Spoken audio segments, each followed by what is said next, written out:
Hello, everyone, and welcome to our BuiltHow conference today. Ben and I are so excited that you joined us. My name is Debbie, and Ben and I are the co-founders of the BuiltHow event, and we plan to do a lot more of these in the future, right, Ben?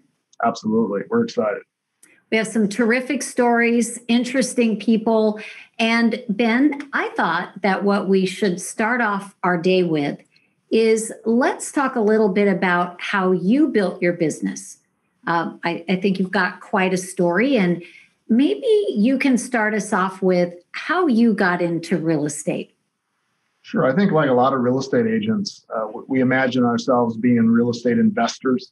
And over time, we realize that you actually got to have money to do it. You need an income to do it.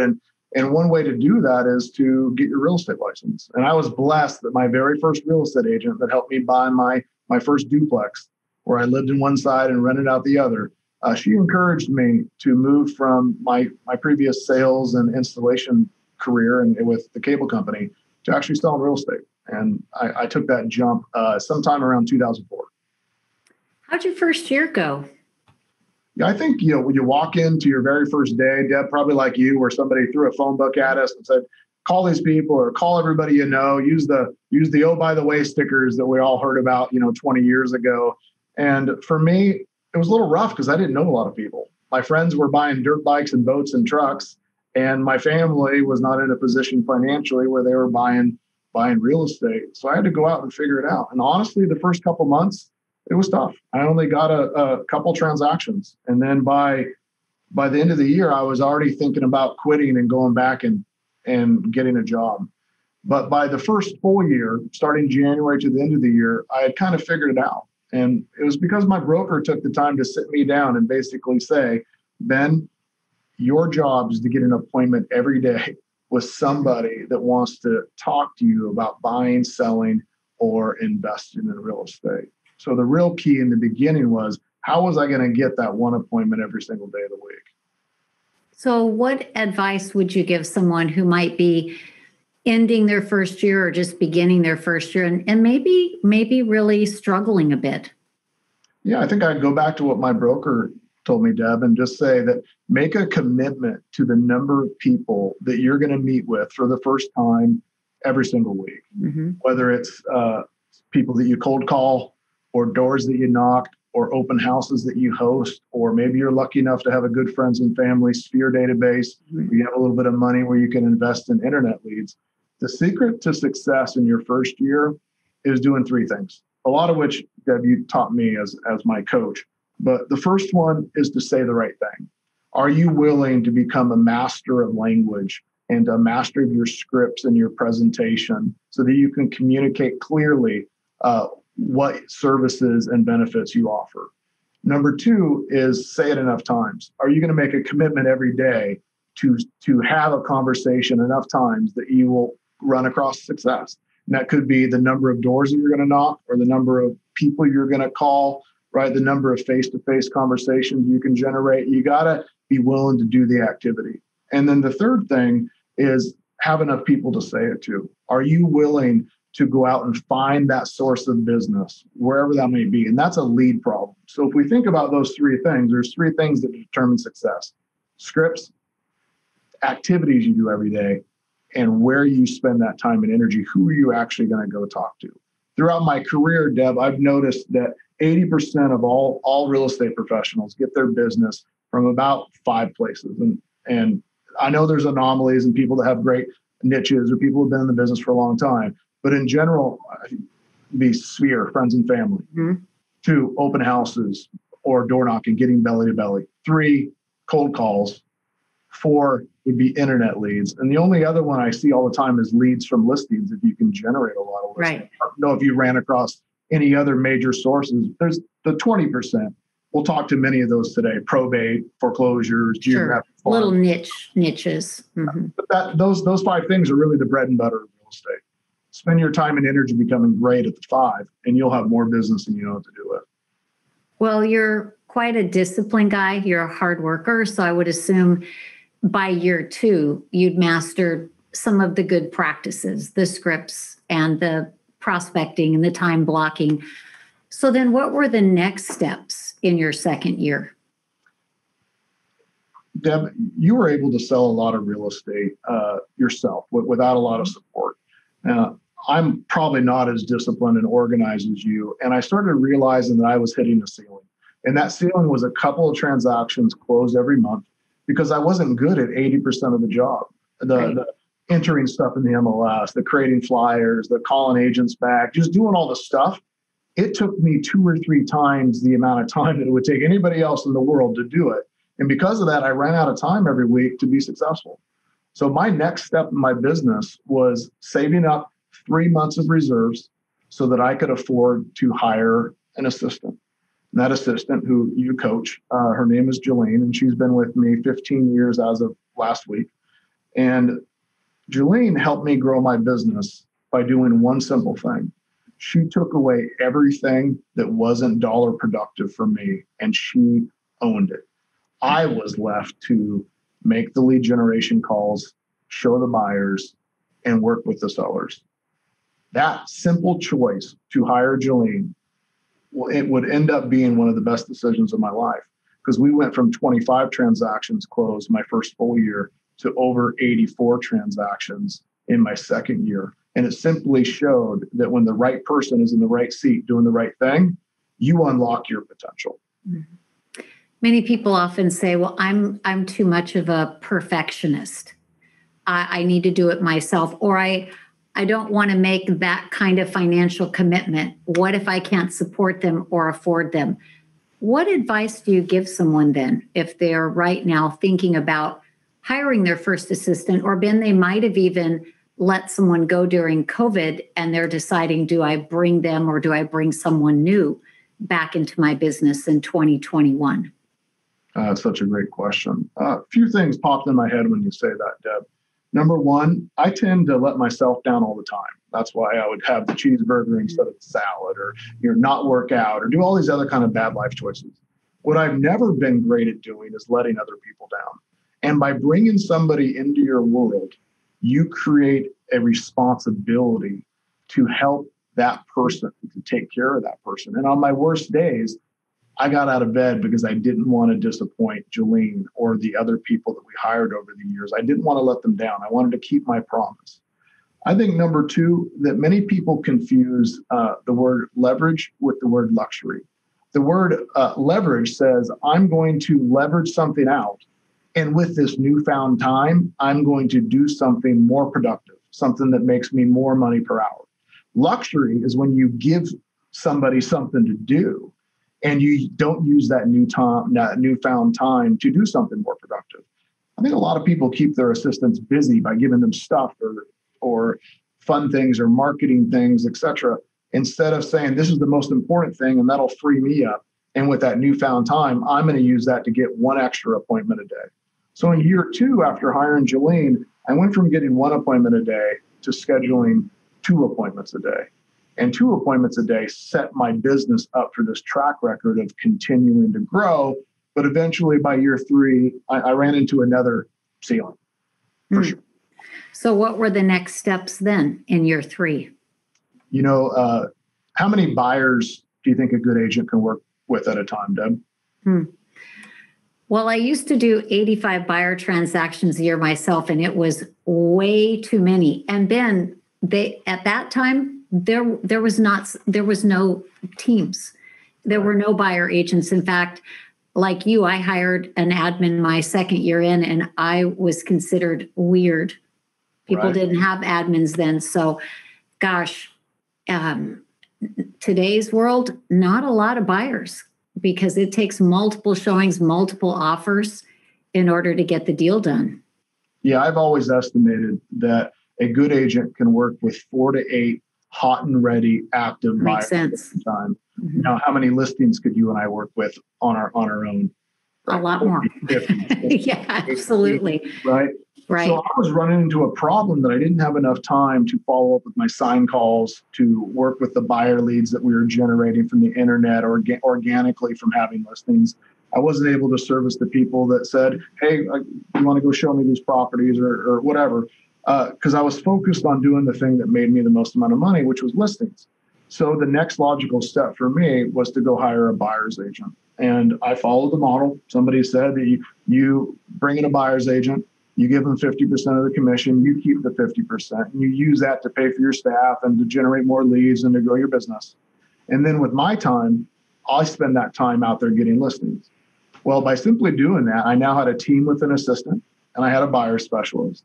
And then I was the listing agent. Mm-hmm. And that allowed our business to grow from 80 plus transactions to over 140 the next year, because I was really freed up to do what I was best at, which was generating listings and going on listing appointments. And my buyer's agent was able to work with everybody else. Jolene did everything behind the scenes to keep us growing. So people listening might say, well, where did you find the buyer agents, and where do you find your buyer agents now? Oh, that's a great question. I'll give you guys all a tip or a script that I've used that's been really successful. I teach classes. I would go talk to real estate schools. I would run into people, and I'd always use this message. I'd say, if you ever decide to get into real estate, your biggest challenge is going to be finding leads and finding people to work with. However, that's not my issue. I have way more leads and way more business than I could ever work with. My challenge is I can't find anybody that's motivated that would like to make a ton of money. And then I kind of just drop the mic and walk away from the room, and everybody runs out and says, I want to make a ton of money. I want that business. And I got them in with leads. But what actually happened is I did what I call my fiduciary duty as a leader. I helped them become real estate professionals, business owners, investors. I turned them into really strong people by doing three things. One, I clearly set my expectations and my standards for what they have to do in the role. Here would be an example. If you're going to work on our sales team, we expect you to do 2 open houses a week. One has to be every day. We expect you to work your sphere in your database to call these people and ask them for business and use the scripts that you taught me. What are your real estate related plans for the year? And then 3, they got to make a certain amount of cold calls or door knocks. And back then it was 50, but technology today allows us to call and reach out to so many more people. So it's 150. Those are the standards that somebody has to commit to doing if they work for us, in addition to following up with the leads that we give them from our websites and into their CRMs, and following up with the sign calls, those sort of things. Well, the second fiduciary duty of a leader is to inspect what we expect. So I make sure that they understand that I'm going to see and talk to you about how many calls you made yesterday and how it went and how many appointments you set and how many hours you're at the open house and how many people came in and what you're going to follow up with. And that you reached out to all your past clients and your friends in your database and that you asked for business. I'm going to actively inspect what I expect. We're going to help you be accountable. The third thing that we have to provide everybody is coaching, training, and support for them to succeed in their role. And if you do those 3 things, you can bring somebody into your business and they will go out and they will produce their first year and they'll be loyal to you because you help them grow into the professional that they are today. People often say, I have a lot of business though that comes from my sphere, and I don't feel I can hand them off to the buyer agent, or they might be hurt or offended. What would be the advice you'd give them on how to coach their clients, if you will, on now I have this person in this role to take care of you? Yeah, a few comments. One, I've been in this nearly 17 years, and I still work with clients every once in a while. In fact, I just closed on a buyer deal where I showed the buyers, did everything. Most people wouldn't assume that I do 18 to 24 transactions still 17 years later. So you still have a choice. If your mom or your aunt or your best friend wants to buy or sell, go for it. But the last time I went to my doctor didn't weigh me. He didn't take my blood pressure. He didn't take my temperature. In fact, he wasn't there today. I met with his nurse practitioner, right? And yet the doctor still got paid. And when I talk to my clients, I just am clear in how it works. Well, I appreciate you wanting to work with me, Deb. The first step is for us to get together. I'll invite my showing partner and we'll have a conversation about what your goals are, what you're looking for, your timelines, and we'll talk about the process. Then we're together. I simply say, great, I think I understand what you're looking for.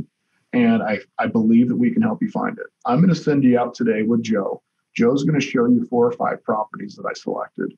And while he's out doing that, I'm going to see if I can find any other properties that just came on the market or anything else that may not be on the market that I can get you special access to. When you're done with that, I'll circle up with you and I'll ask you a couple questions. Did you see any properties today that you'd like to make an offer on? what didn't you like about these properties? Are we looking in the right area, the right price range, and the right amenities? What can we adjust? And here's why. On average, we show people 4 to 6 properties before they make an offer in this market. So I want to make sure that of those 6 properties, they're all winners for you. So I'll touch base with you afterwards. After that happens, I'll negotiate the best possible price for you on the best terms, the closing dates, and Joe and I will work together to make sure we get this thing closed on time. Does that seem like a plan for you? And nobody ever objects. They say, oh, that's how it works. Now, if you didn't tell them that and they just get handed over, they're gonna feel a little bit jaded or shafted or whatever that might be, right? When you simply say, this is how I work, nobody ever questions it. Well, you also talk to them about how involved you would be. And I conducted some focus groups a couple of years ago for a broker here in Orange County. And one of the questions that we asked is, do you mind who opens the doors for you? Hands down, nobody cared. What they did care about is who's the leader guiding the process. And now, of course, obviously, we have some people watching today that have very large teams, and they may no longer be at a point where they're guiding the negotiations because their buyer agents are now much more skilled. And yet that really is that first step into that process, to be a bit more involved, right, in that handoff. If you hire the right people, you train them the right way, and you hold them accountable and you inspect the process, you shouldn't ever run into a problem, because we aren't going to hire somebody worse than us. We aren't going to hire somebody who care about people. We're going to hire somebody that's a great match for us. And that sets you up on the journey from transitioning from being an agent to running a business. And for me, Deb, that next journey was hiring more buyer's agents, because I could still work with 50, 60, 80 listings. In fact, in my best year, I went on 240 listing appointments and I listed 217. I bet you 100 of those I probably shouldn't have, because they weren't priced correctly. Yeah, we've all done that. Right? But we took a lot. What I needed additional buyer help to work with the leads we were generating, the sign calls, and the host the opens. So for a couple of years, I really put all my energy into growing the buyer side of my business and using all my extra time to generate listings. Finally, after many years of doing that, I then started replacing myself with a listing agent, somebody that would be my partner in listing or would do half of them. And over time, I was able to step away from that, where they now do the vast majority of listings. So if someone's building their team today, do you encourage them to have people that are just focused on buyers, just focused on listings, or allow that team agent to do both? I don't think anybody likes being called a buyer's agent or a listing agent. I think I heard somebody earlier today said, I call them partner agents. And I really like to treat our agents like they're our partners. I would say that because of the leads that they're given and the activities they do, that a majority of your agents will work with buyers and the other agents are going to work with sellers. But then maybe it's 80% buyers, 20% sellers, and the other ones are 80% sellers and 20% buyers. They're going to naturally go down a path where they say, I really enjoy sellers, or I really enjoy working with buyers. And you're going to end up with groups of people that do 80% of one of those two. Well, it sounds like quite a journey from year 1 to year 5. Often in coaching, I say, we made mistakes the hard way. We want to help them cheat and find the easier path. Any pitfalls to avoid in that career path that you just outlined? Yeah, I think success is not like this. Success is like this, probably, right? And for me, I had a couple of lessons. One was I would hire anybody. Deb, you got a pulse? Great, come in here. I found the lady that worked on our listing presentation for 7 years and didn't do anything. I found the guy that was always smoking outside the front door of the office. I found all of them. I called them the cream of the crap. They were the best of the worst agents that I could track down, and I brought them into my world. And I said, now we're a big team. And it almost killed me because they weren't accountable, they weren't hardworking, and they weren't committed. So it's not about just hiring anybody. It's about hiring the right people for your business. So that was the first lesson. Do you have standards, and do you have a process for hiring? The second thing was I got caught up in this bigger's better. There's no reason to sell 1,000 homes to make the same amount as you would if you just sold 30 on your own. There's no point in winning trophies, awards, and recognition and rankings. Right? That you can't buy a cheeseburger with that. The only thing you can buy a cheeseburger with is your profit. And I love cheeseburgers, obviously. So what I'd recommend is make sure your expenses Don't get out of order. Don't base your budget on your pendings and your listings. Base your budget on your closings, and commit to a profit margin that you're going to run your business on. So first two lessons: hire talent. Two, watch your expenses and focus on profit. I would say the third thing is create opportunities and create reasons why nobody would want to leave your business. Mm-hmm. Remember, a good leader isn't somebody that has a large following. That doesn't necessarily mean they're a good leader. It could just mean that they bring a lot of people into the world. Look for examples of leadership where the people have people that have been following them for a long time. That usually means that they treat them good, they reward them, and they create opportunities so that their business partners, their employees, are unrecruitable. That's what you want. Build a long-term business where your people would never want to leave. And the way to do that is make sure that their opportunity is as big as yours. Well, it sounds like at a point you made a decision. I don't just, and I hate to even use that word because being a real estate agent is a challenging role. I don't choose to be only a sales agent. I choose to actually build a business. So between year 5 to 10, now we'll call that the next level, 2 or 3 steps or recommendations that you would give once they have that foundation of those first few good people in place? Yeah, it's a combination of you're just doing more of the same, which is tough because there's a little bit of boredom and that's related to hitting the same nail every single day with the same hammer. So that's a struggle. Somebody said you have to be careful about the undisciplined pursuit of more. Sometimes people start making money. They're like, I should open a frozen yogurt place and I'm going to go into becoming a stager. I'm going to do all these things. And they aren't in alignment. The third thing is the purpose of a business is to generate a profit. The purpose of profit is to fund the lifestyle that you want, to give yourself freedom financially so you can do what you want, when you want, with who you want. All that's required is for you to move from being an employee of your own business to owning a business. How do you know that you have a business? You'll wake up one day and you'll realize, hey, I sold a home today and I never met the people and I've never seen the home. I took 2 weeks off. I didn't have to answer my phone. I felt really free and everybody took care of everything, right? And you start noticing that, hey, I'm actually a business owner. I have freedom. I don't have to work every night and every weekend. And my people are happy and they're sticking with me and they're succeeding. And that's really about, for me, what years 5 through 10 was building my own wealth and creating opportunities for my people and having freedom so that life wasn't just about selling more real estate and working more hours. And I know there's a lot of people we speak to that really have a passion to help others grow and develop a career. And I know you do share that passion. So Ben, everything that you've just talked about, really leads, listing, and leverage, that's the entire basis for our event today. And they're going to hear from some awesome people about how they've created the success that they have. Anything you want to share to get them ready for the sessions ahead? I think that's really well put. John Maxwell said that systems make the ordinary extraordinary. If you want to have an extraordinary real estate business, you need systems for lead generation. Where are you going to get your leads? How is it going to work? How are you going to follow up with them? You need systems for listings. Where are you going to get your listings? What is your presentation going to look like?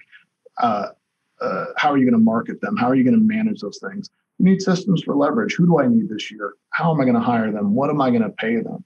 And then if you're in some markets, you're going to need the same things for luxury. Luxury agents need leads, listings, and leverage just like anybody else. So today, you're going to get an opportunity to meet some of our favorite people in the industry. These are agents from all different brands, independents, national companies. These are agents with high price points and low price points. These are individual agents that have done it on their own. And these are agents that have built some of the biggest teams in the world. Mostly these are people that Debbie's personally coached, I've coached, we've been in business with in many ways. And you're going to get to meet the best of the best. That is what actually BuiltHow is about, giving you access to the best of the best from no matter what company they're with, how long they've been in the business, what their price point is. You're going to learn something from every one of the people that we interviewed today, and you're going to love it. I hope you stick with us till the very, very end.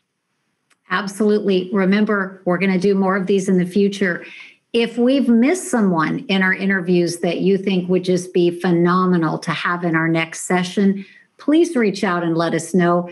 And Ben, I think it goes without saying, we would love to hear their takeaways, maybe in a sense be their accountability partners to actually take action on the great things that they learned today. So I guess we should get this party started. We've got a big day ahead. Let's go. All right, guys, enjoy. And we will talk to you again very soon. Bye-bye.